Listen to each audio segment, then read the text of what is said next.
What is up, everybody? Welcome into episode 36 of the Brahma Bullpen, where we are going to preview our Week 4 matchup with the Michigan Panthers here in San Antonio at the Alamo Dome.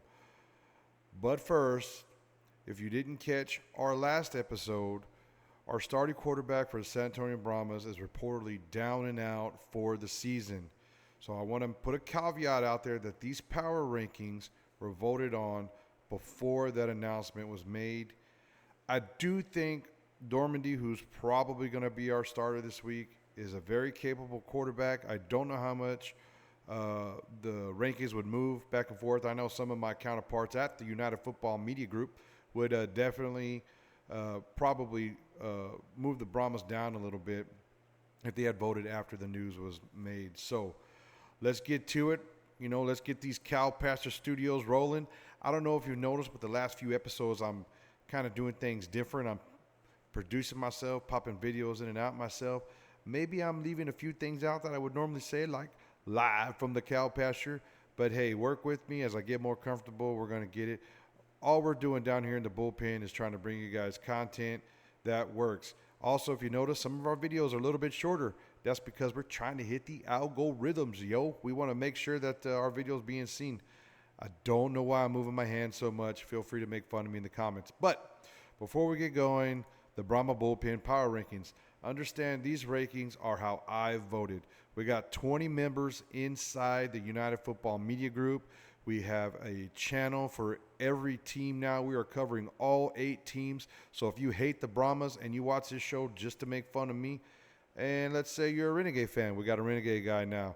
And he's pretty awesome too. He's got that cool style, not like me where I'm all like, herky-jerky or whatever. We even have a Michigan Panthers guy. I don't know him that well yet. I do want to talk some trash to him. Basically, his quarterback can't throw the ball, but if he can run the ball, I digress. We'll talk about that later.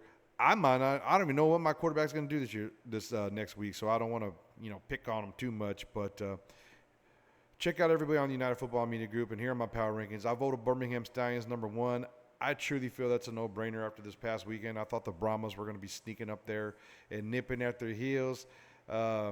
With the loss to St. Louis, even though it was a very good game, very close and competitive game. If you didn't catch my breakdown, look at the previous episode 35. The stats were phenomenally close. Like, the game really could have went either way on any play. I put St. Louis at number 2. They're definitely the second best team.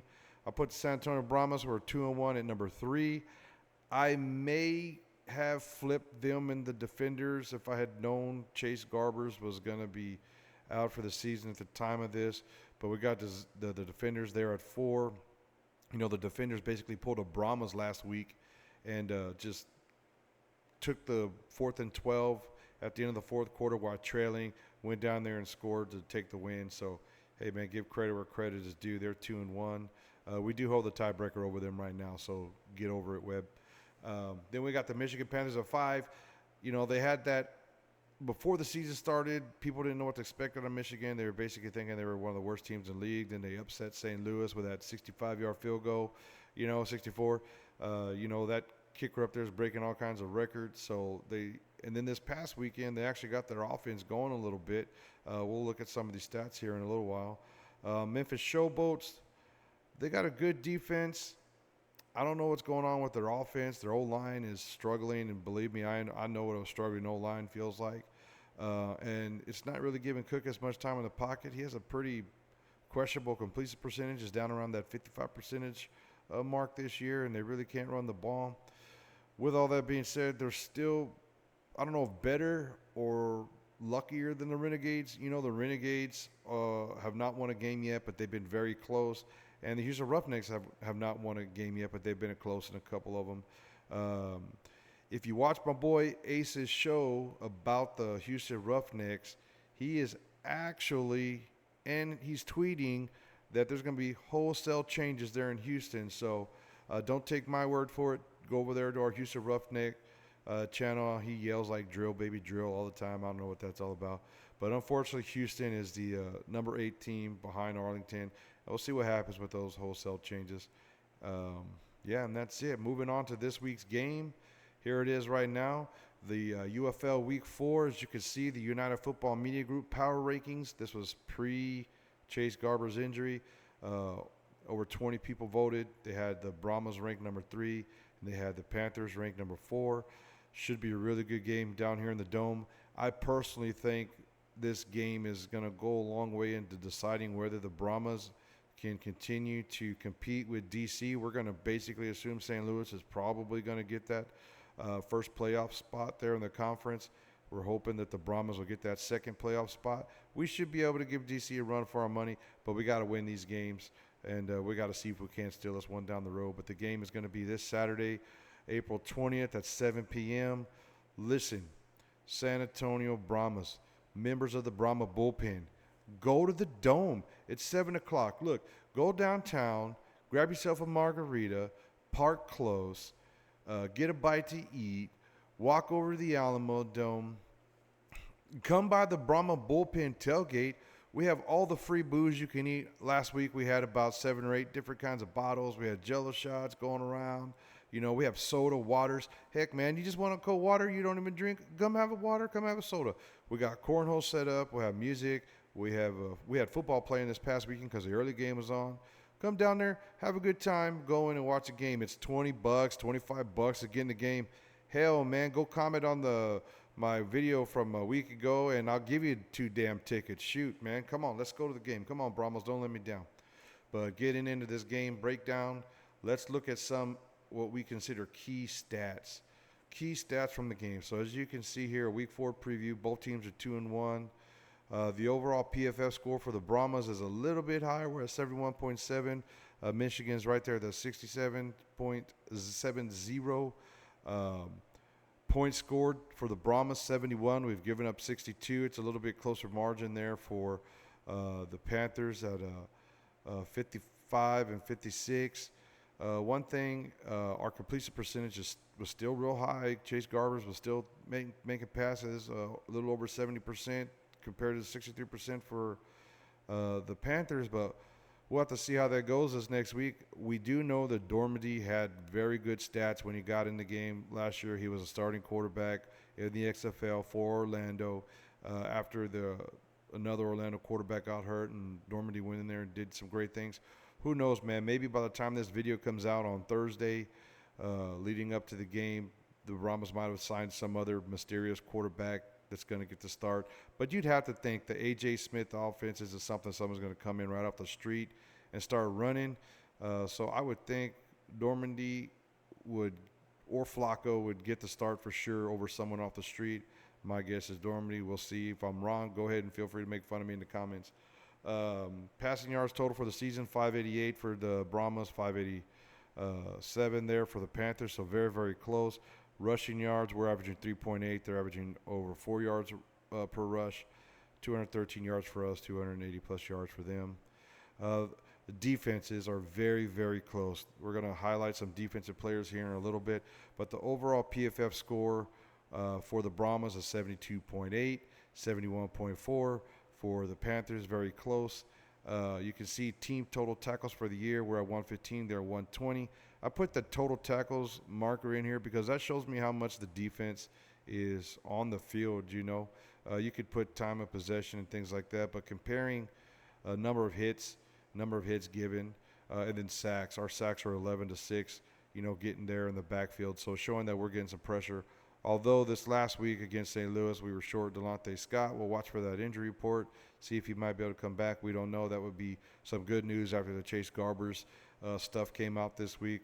And then receiving percentage allowed, we're a little over 64%. They're a little over 65%. So our cornerbacks are definitely doing the job, right? So we're doing what we got to do to keep our offense in the game. And all these stats, as always, come from PFF.com. There's so many stats on there. I try to just pick out the ones every week, the same ones every week, because these are the ones I feel are probably the most important. Little defense, a little offense. You know, if you see a certain stat that you guys want to throw up on these graphics and discuss, put it in the comments, man. I'd love to do that instead of me just making stuff up all the time. With that, we're going to get into our comparison. Last week, we started doing the preview shows where we picked a an offensive player and a defensive player from each team and kind of compared them back and forth. I did not do quarterbacks last week. I felt that was an easy out. This week, I am going to do quarterbacks. The problem is I don't have any Dormandy stats. Now, we got some stats from E.J. Perry, and we got some highlights videos. I think E.J. Perry struggled in games 1 and 2, especially in game 1, and he's slowly getting better. He's getting into the offense. Not necessarily with his arm, a lot with his legs and his running ability.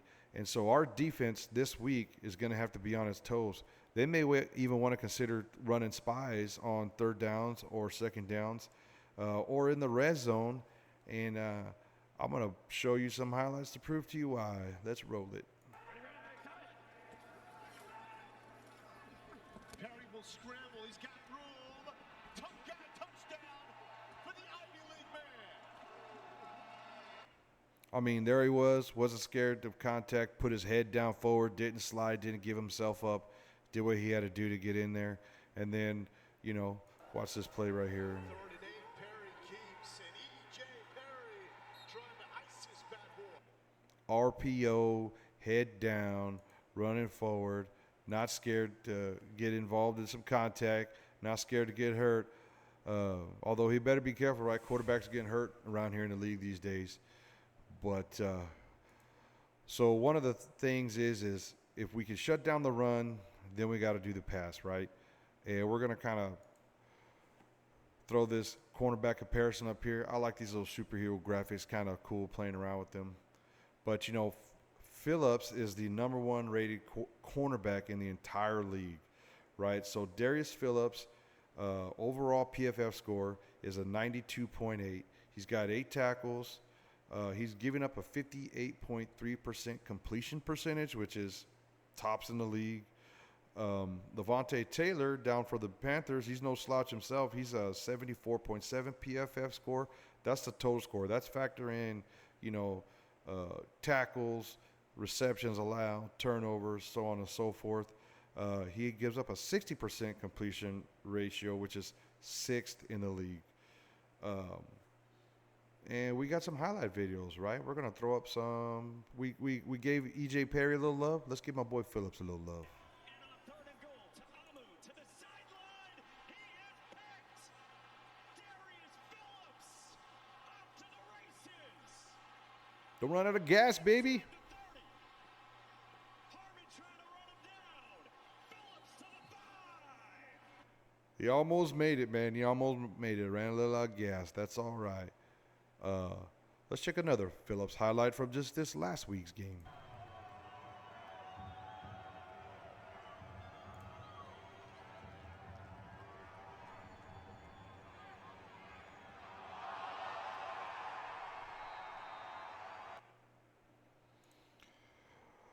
So you see Phillips doing this thing. I threw the quarterback graphic back up here. Wanted to go over a little bit of E.J. Perry stats.